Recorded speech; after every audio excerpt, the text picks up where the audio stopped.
We are live, guys. Welcome to episode 19 of Superhero Hour. And we've got a bunch of news this week, tons of stuff to go over, and of course, our show. So let us kick things off with some news, get into some of that news bites. All right, first off, Justice League set photos have been teased. And some of the set photos looks like we're getting some World War II action. We see a plane with the German swastika on there. Let me get those images for you guys. We also have what looks to be like the Justice Hall of Justice images there. There's some stuff in Gotham City. And rumor is that Joss Whedon is shooting 65 pages worth of footage. That's quite a bit, to be honest. Well, I mean, did you also see that Jeff Johns and him were having fun on Twitter about the reshoots? Yeah, they were. I mean, Jeff Johns is now trying to look. We'll get to the second part, which has me more concerned than the reshoots themselves, because it is what it is. But they have the Hall of Justice in there. I don't like that. Does not bode well for me at all. Why? Because they're forming the league.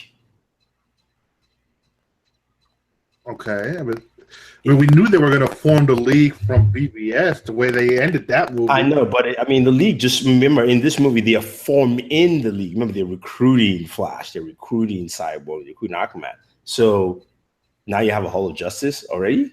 I mean, just could be. I see the image as more of an end of movie type shot.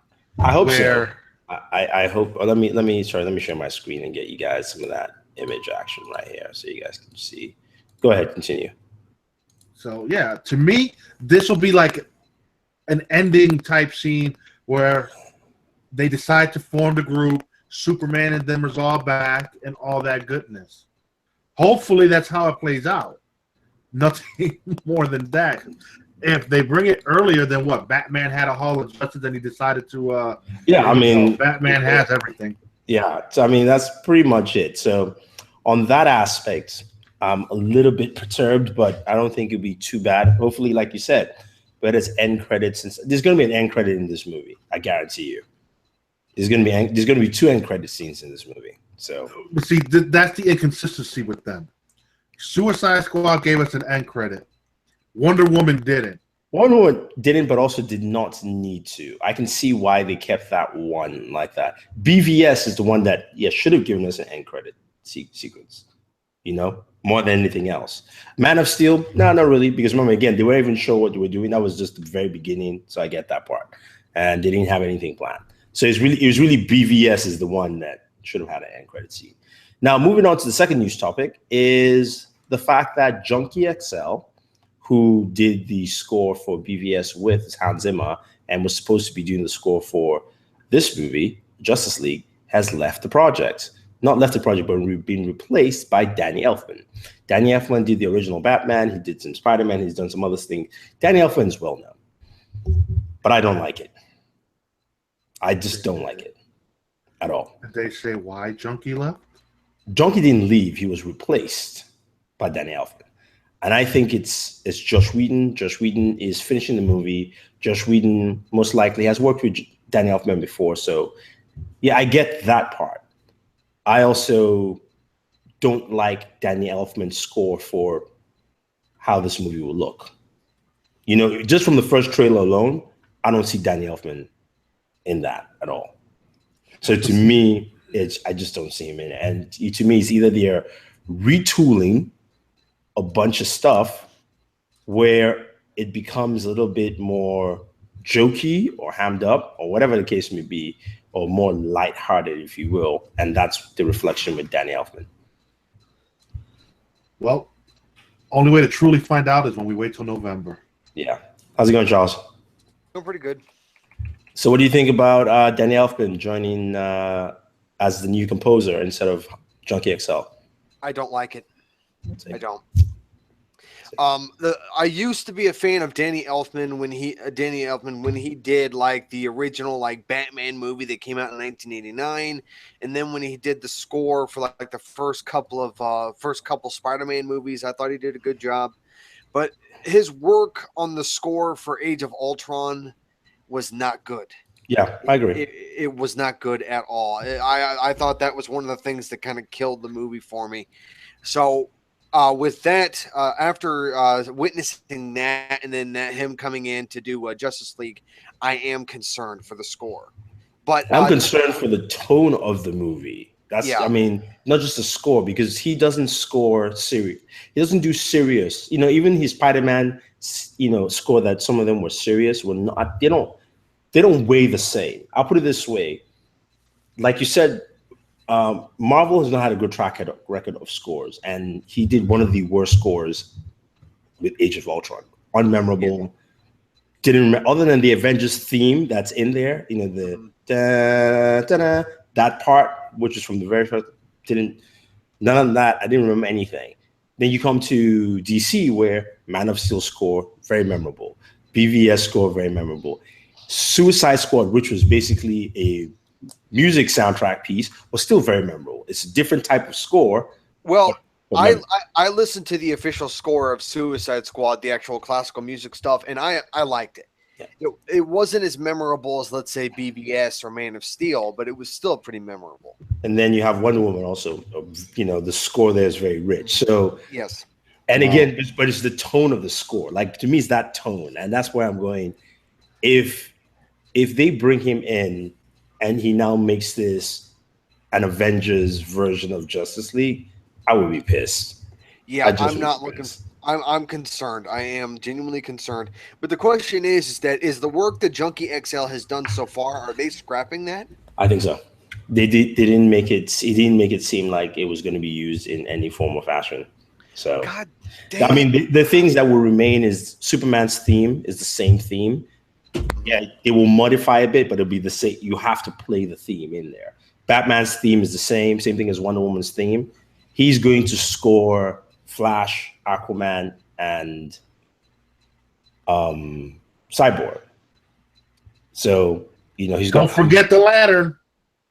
Well, Green Lantern won't have a score. He won't have a score coming in. We don't know if Green Lantern's going to show up. No, he'll show up in he's going to be in this movie.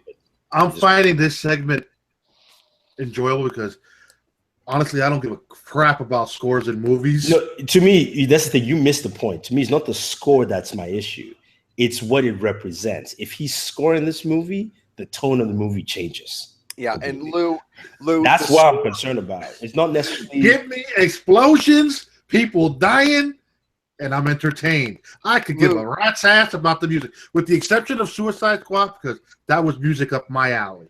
Yeah, but Lou, again, Lou, you still missed the point. I'm saying that if he's scoring this movie, right, the tone of this movie will look like Age of Ultron, which was a fun movie, but that movie was also crap. Age of Ultron, well, it was what it was. I didn't watch it for his music. I didn't even know he did the freaking music for it. No, that's what I'm saying, Lou. You missed the point. I'm not talking about his music. I'm talking about the fact that they brought him on to play a different type of music means they've changed the way the movie is. Yeah. That's how it shows, because when you had Hans Zimmer, right? When he did the Man of Steel score, that music matched the fight scenes that you got. Yeah. But here's the thing where I think they're going. Wonder Woman was more lighthearted. No, it wasn't. That's the thing. Wonder Woman had the right kind of jokes in the movie at the right time. But let's be frank, Wonder Woman showed us. We're not talking about jokes. We're talking about the tone. The tone was not even BVS was dark. Man of Steel was semi-dark. Wonder Woman and Man of Steel have the same tone, except the difference is literally, this, right? There was better chemistry between the two lead characters, right? One. And the second was the timing of jokes. That was it.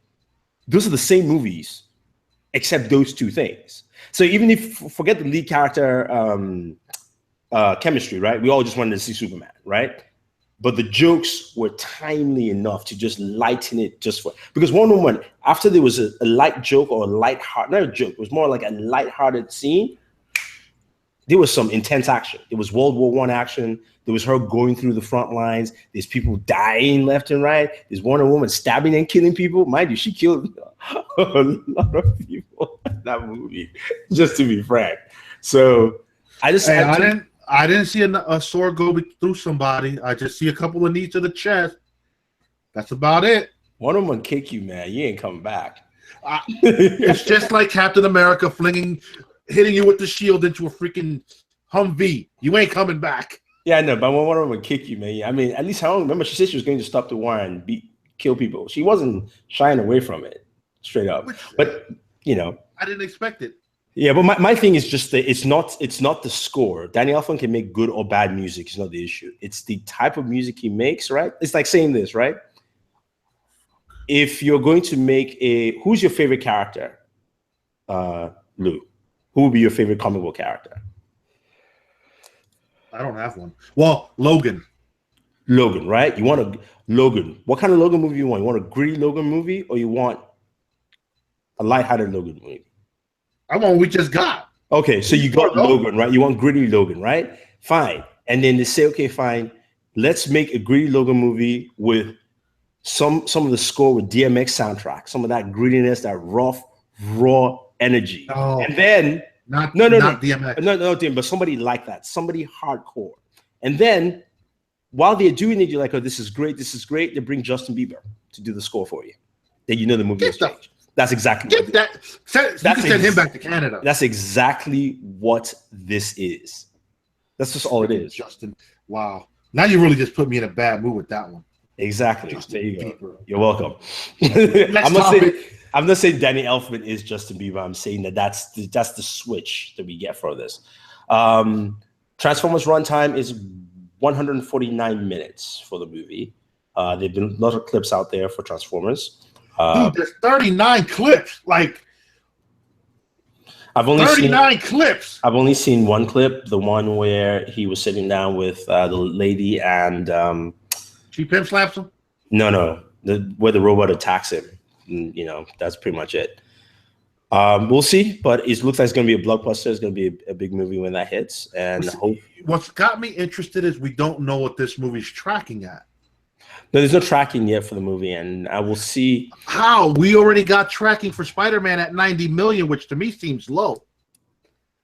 Well, Spider-Man 90 million is low is because of the missed advertising they have had with the movie, as opposed to Wonder Woman, right? Wonder Woman had that nice, quiet, then right at the right time built up. Spider-Man has had more clips, and the movie comes out in July, right? Spider-Man had so many clips before this weekend. Before this present weekend. I've seen so many clips of Spider-Man. People have attached clips. It's too many clips for us. It doesn't need. And they've shown too much. NBA final clips. It does not matter. It doesn't matter. It's Spider-Man should be tracking at It should be tracking at 125, 150. It should be. So 90 million. And again, you know what's to turn a lot of people off? Iron Man. I've heard a lot of complaints with people going, how much Tony Stark is in this movie? Dude, Iron Man literally is in this movie no more than 15 minutes. I get that, but the advertising. I'm telling our viewers, you expect Tony Stark in the movie no more than 15 to 20 minutes. He will play a part in the beginning and maybe at the end. Everything in the middle will be Tom Holland and his group of bandits. So quit the whining. It's not about quit the whining. The advertising tells you different, which is not a good thing. That's why I say it's bad advertising. Because Tony Stark opens movies. No, he doesn't. He does not. He doesn't. That's the thing. They don't need him for Spider-Man. That's the problem. It's almost like they forgot. They needed to show him in the first trailer and then take it away. Show him, give him the suit and done. Take it away so you get a good dose of Spider-Man in there. Spider-Man can carry himself. Spider-Man last movie made $750 million. This new Spider-Man is well loved now from, Yeah, but they don't want to. They don't want to take any chances critically and box office wise. Amazing Spider-Man barely broke even after all the marketing. No, and actually, paying things back. they actually made profit. They just say that it made $100 million in profit. The thing is, this is wow, that's like saying we're rich. Let me tell you something about that, right? Infinity War will probably only make $200 million in profit. Do you know why? That movie is going to cost close to $500 million to make. Yeah, between the two. No, not between the two. That movie between the two, it'll cost that much money. Between the two, that movie is I'm telling you what it is. That movie is a $600 million movie for both of them. I'll put it that way. And each movie will make guaranteed $1.4 billion. 1.4. Now, how much advertising do you think you're going to put in that movie? So if you do the proper math, right, that's also you double the amount in there too. Then I don't think they'll go that high in marketing. They will. They always do. It's not like they always do. It's not that the people who the only people who've changed the marketing game. One was Daredevil because they had to, and the second one was Wonder Woman. Even though they spent more, they spent wisely. Unless they do the same, but Disney always markets its movies a certain way. There's a certain way they do it, and it works well for them. I'm not saying it doesn't, but just how they do their marketing. And we'll see with Spider-Man, though. I mean, like some of the stuff they've thrown out there, some of the posters are terrible. It just, it's just one of those things. You're like, it's posters, and let's be real. Even the Force Awakens has some crappy posters. Oh yeah, but that's Star Wars, though. Star Wars is a very different beast on its own. That's why it's the biggest grossing movie of all time. The difference here is that they should have done what they normally do with all Spider-Man, all Disney movies. Make a good movie, let reviewers do those early screenings, tune it up, so that you can do your review. And remember, Guardians of the Galaxy dropped a review what? 2 or 3 weeks before the movie came out, right? 3 weeks, right? Yeah, exactly. Same thing. That's the Disney approach to doing it. So just do that and be done. You don't have to do this. Yeah, but remember, this is Sony's property. It's not Disney Marvel. So Sony is the one. They want to make sure they're putting all this out there because they want to capitalize on that investment. Marvel don't get no money. This is all Sony's profit because all they're doing is sharing characters. Well, we'll see. We'll see how it turns out. Moving on to some X-Men stuff. Simon Kinberg is writing and directing Dark Phoenix. We'll see. Has he directed anything? No. He's written stuff. He has one thing going from him. It should be better than Bryan Singer. So he might have won you over just for the fact that it ain't Bryan Singer directing. No, it's not won me over. He's he's been producing, writing, and directing. Writing the past X-Men movies. So I have no faith. I'm not there for. Let me look at his filmography. Any thoughts, Charles? While I look at what he's done. On the whole X-Men thing, I mean, I'm not excited. I'm not excited for Dark Phoenix. I mean, after watching Apocalypse, which was kind of entertaining, and would I ever watch it again? Probably not. And then you guys know my opinion is about Logan. I thought Logan was the worst Wolverine movie. I did not care for it. I didn't. I thought it was boring. Mute yourself. I thought the whole movie was boring. I understand. But it's just... I got your text. What do you want? Yeah. I'm in a fucking show, Rose. Relax. Go ahead, Charles. I was just saying that, I don't know, I have no hope for the future of the X-Men shared universe. I don't have any hope for it. I mean, the last few X-Men movies have been mediocre, Logan included. I mean, it's just, no, I got no faith. If I'm going to watch Dark Phoenix at all, I'm going to wait at least 2 weeks after the movie comes out just to see what people's opinions are going to be about it. And then maybe I might go see it at the cheap theater. Okay. Yeah. All right. So, I mean, Simon Kinberg has produced a lot of movies. He's directed one. Oh no, he's directing one, X-Men Dark Phoenix. So in terms of his writing repertoire, The Legacy is a TV movie, Triple X State of the Union, Mr. and Mrs. Smith, X-Men The Last Stand, Jumper, Sherlock Holmes, which I have to say the best one he's written. This Means War, which is a little fun. The one with Venom and Steve Trevor. Shit, I can't remember both their names now. Chris Pine and Bane. Tom Hardy. Tom Hardy, yeah.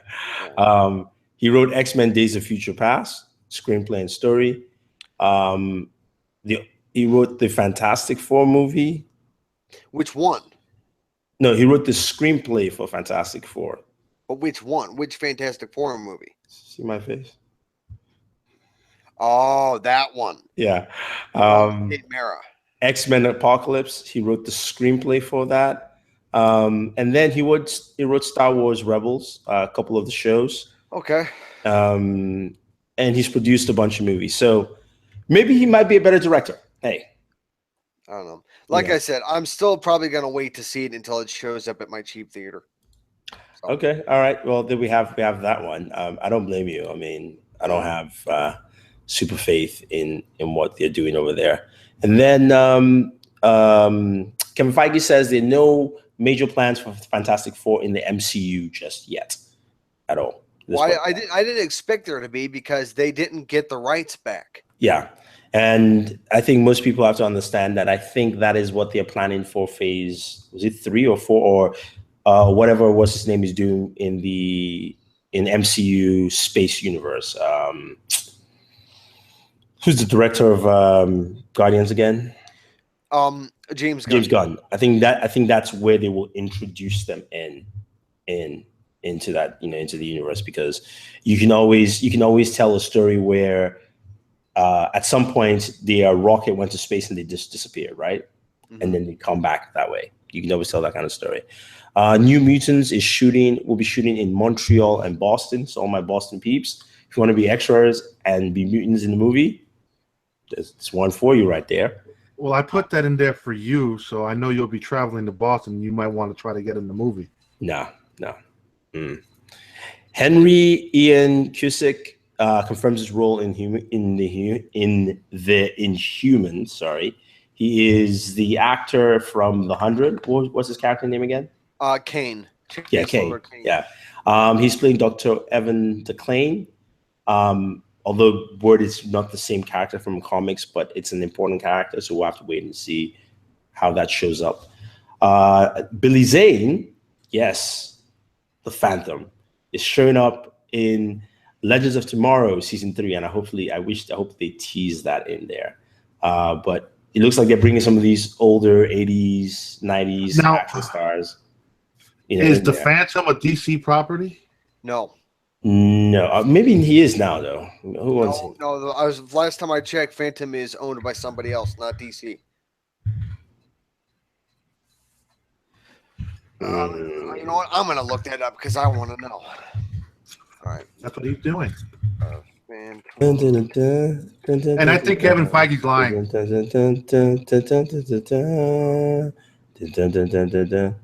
Defenders. I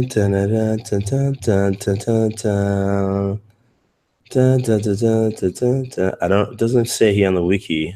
I'm looking it up right now. The Phantom comics are Marvel Comics, published by Stanley in 1987. Oh, okay. But there's also Phantom in DC as well. So it looks like it's gone. DC published the Phantom comic books from 1988 to 1990. The initial May miniseries run. In 1987, Marvel Comics published 4 miniseries by Stan Lee based on the Defenders of their TV series. Has been published by a number of publishers. So a lot of people have published the Phantom. Yeah. So they could basically highlight some of that Phantom in Legends of Tomorrow. It would be great if he actually is the Phantom in Legends of Tomorrow, just for the heck of it. Just a nice nod. You know what? Speaking of the Phantom, I'm actually kind of hoping that they were to do a shared universe of all those classic heroes like the Phantom, the Green Hornet, the Shadow. I think that would be cool. Oh, the Shadow. I love the Shadow. I love that movie. Yes, the Shadow, the movie. I watched that recently, and it still holds up even today. So, it is a fantastic movie. Yeah, the Shadow is great, man. I love Yes. that. Hopefully somebody remakes that at some point, because you can make it like a gangster thriller. Well, when that Green Hornet movie came out with Seth Rogen, I know it was a bad movie. It was a really bad movie. When he said Seth Rogen was making it, I'm like, this is over. I was like, if he was writing it and somebody else was doing the movie, sure. Yeah, but no, Seth Rogen was actually playing the Green Hornet, which I thought was a terrible casting choice. But at the time of the marketing of that movie, they were talking about rebooting The Shadow with Sam Raimi as the director. Oh yeah, I remember that a long time ago, and it wasn't gonna happen. No. And then final news brief that we have. That's pretty much it. That's it on the news segment. And we can talk about some American Gods. You're like, I'm sorry. This past week was just another episode that I thought was stupid. It was more exposition. It was more exposition that I didn't ask for. This stuff is just getting way out of hand. And since tomorrow night is the season finale, I'm like, really? Okay. Tomorrow night's episode needs to like blow me off my feet in order for me to consider this season to be a success. Because so far this season has been mediocre. No, it hasn't been mediocre. Come on, not even close. Yeah. Not even close. No, that has not been mediocre. I agree. There's a lot of exposition. I prefer this exposition episode over than the wife exposition episode. So if I were to choose one to skip, I would have skipped the wife exposition episode and done that in 15 minutes and then move on from there. Definitely agree on that part. I get it. My thing is that this show should have been 12 episodes. Yeah. And I get why they're doing it. There's certain things they want to show. They want to place that exposition out so that when things happen, it kind of harkens back. I'm fine with that. My problem is just because it's 8 episodes, I'm like, this should have been 12 or at least 10. Not even, just 2 more so you can fill out the rest of all that exposition that you threw in there for us in there. So that's where my problem lies with it. But it was a good episode that, in terms of like acting, directing, all that played out well. And with the leprechaun, and the leprechaun decided to have a heart for, my thing is this. If you were the leprechaun, would you take your coin and run? Or would you have put it back? I don't really know how I would have responded in a situation like that. I don't really know. On one hand, I'd say like, oh yeah, sure, I'd take it and run. And on the other hand, you got to stand there and like think for a second and say like, well, I kind of want to do right by what she's trying. I understand what she's trying to do. I want to help her, that kind of thing. So I'm going to give her the coin back. But she's been selfish though. That's the thing. Like she's been very selfish. She's not come off as being she didn't come back from the dead and being the sorrowful wife that, okay, yeah, I cheated on Shadow Moon. I'm really sorry. And if I can make myself whole again, I want to make it up. She doesn't come off that way, does she? No, she doesn't. No. Yeah. So like, I like having her around, but I don't like her. Yeah. She's not a likable character. I like the banter that she has with Matt Sweeney. Definitely. Whenever he when he calls her dead wife, and when he tries to get physical, like if he points her and tries to hit him, she ends up kicking his butt. The episode where he pointed on her chest, and she took his finger and broke his finger, and then he screamed in the background. I love that comedic value right there. That's hilarious. Yeah, no, they do have they have good rapport in with their scenes. My thing is, as a character, she's not likable. Even the character she plays to the leprechaun story. It's not a likable character either, in a sense. She was first framed for being a thief, and then she was sent to America. She came back, with her husband, the captain of the ship, and then she started stealing from him. And then she left, and I'm like, okay, it's like this lady, or maybe her genetic gene pool is just not a likable one. Across the board. That's how I see it. So I'm not exactly sure. I don't know. What do you think? I don't know. I didn't like her either. I mean, the whole thing. I don't even remember her name. What was it? What was the Irish woman's name again? I mean, it's like right at the tip. It's at the tip of my head. It's escaped me. Yeah, and I know what you mean. Her name is right there, but it's escaped me. And am I frozen? It looks like I'm frozen. Yeah, you are frozen a little bit. It's actually kind of funny. Oh my gosh. It's like you're like tilting your head back, rolling your eyes, going like, "Oh God, this is so stupid." Yeah, that's what it looks like right now. Okay, but yeah. Oh, all right. There you go. You're back. But I don't know. Look. I mean, with Laura. Yeah, she's a dislikable character, but we've been following her journey for all these episodes. So I guess you could say we've kind of gotten used to her. Yeah. But with the Irish woman, I'm sorry. I just want to I wanted to plow my face into my coffee table and just bang my head until it was over because I don't know. It was just bad. I didn't like it. I didn't like the story they were trying to tell. And then when she was an old woman and she was telling that story to those kids, scaring the kids, I was like, oh yeah, okay. I don't know. There was just so many problems with this episode. I'm sorry. No, I didn't care for it. Okay. Yeah. It looks like Lou's not around, so I would just say Lou likes it. That's pretty much it. He probably does like it because whenever we say we have a problem with a certain episode, I actually did enjoy the episode. The episode wasn't that bad. See, I called it. So Lou liked it. Oh, and also before we round up, that was last week, but there were, a lot of people paid respects to Adam West as he passed away. LA shone the bat signal on, City Hall, which is pretty cool. And even though the show is not good at all, DC released the episode of Powerless with Adam West in it. So it was a nice nod. Terrible episode and terrible show, but I like the gesture of them releasing the episode online. What you're talking about, Power, is that PlayStation show? Powerless. Oh, Powerless. Yeah. Okay, because Powers on PlayStation was good during its second season, horrible during season 1. Yeah, so they released the episode with Adam West, and at least put that online. We also have some news on. They also gave us on the 15th in LA. They lit the bat signal. That's what I said. Of Adam West. Yeah, you already mentioned it. I did, man. Gotta pay attention, bro. Well, I'm trying to do this and speak to someone at the same time. Okay, just good job. Nice. Supergirl co-creator Ali Aldair has stepped down as showrunner, so there'll be a new showrunner in season 3. Michael Bay says he's not coming back for episode 6 Transformers. I don't believe him. I'm glad he's not. Yeah, we got this new image I'm going to share for you guys of Deadpool shooting at the X Mansion. Sorry. Whoa. Welcome to the Matrix. There we go, right there. So some more Deadpool, which would be great. Can't wait. All I see is the Matrix, buddy. No, it should be fixed by now. Anyway, it's gone. Any more news? Anything else quickly before we finish this up?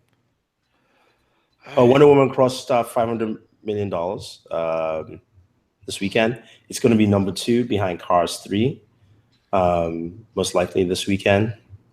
That's a shame that it's only made $500 million. It should have made more. Yeah, but it also follows the path of first-time movies. This is what always happens. They make good money, but they don't blow it out of the park. Did it open up in all the markets yet? No, it did. The problem is certain markets, it was beat out by local movies. The Mummy beat it out last week internationally, and the week before, somebody else beat it out internationally. It did well in certain markets, but not all the markets. That was the thing. Mm. Yeah, so that's where some of the changes is. War of the Planet of the Apes has some really good early buzz, which is good signs for the director who's going to be directing Batman. And Jurassic World 2 is changing the ending. I don't know what that means. The movie hasn't even started shooting, so It means the Tyrannosaurus is going to get off the island and make it to some land and eat people. probably. Most likely, yeah. Just like what they did in the Lost World. And then episode 201 of Westworld is titled "The Journey into N." N something. It's something else. I don't know what it is, but we'll have to see. And it begins production next month. Next month, yeah. We still have to wait until 2018. I know. But hey, it's okay. Take your time. Remember, this show was supposed to come out in 2050. Wait, what? It was supposed to come out year 2050. Westworld, episode 1, season 1 was supposed to be 2015. They pushed back because they wanted to make sure the script was on point. Jonathan Nolan went back, rewrote stuff. They changed a bunch of things to make sure that they got it right. Oh, you're saying 2015. I thought you said 2050. No, not 2050. What is wrong with you? Something's wrong with this guy. There's no 2050 here. What is wrong with you? Hey, that's what it sounded like. You can't blame you can't blame me. Blame the audio in the stream when it's coming on my end. Lou, What? shut up. Just shut up, okay? Don't even try that. You are hiding behind a look. Shh. Yeah, whatever. Okay. Shh. I give you a rock slap over here. Come on. That'll never happen. Oh yeah, I'm gonna hit you through the screen. You're gonna feel the whole force just smack by you over there. But yeah, well, I'm gonna be kicked offline again, so I'll see you next week. All right, ciao. And on that note, I guess we just will round up here. I want to thank everyone for chiming in and watching. I know there's no live chat today, but leave your comments in the comment sections. For those people watching, thank you very much. Don't forget to like and share the video, subscribe to the channel, and always enjoy your entertainment. Bye-bye. Boom.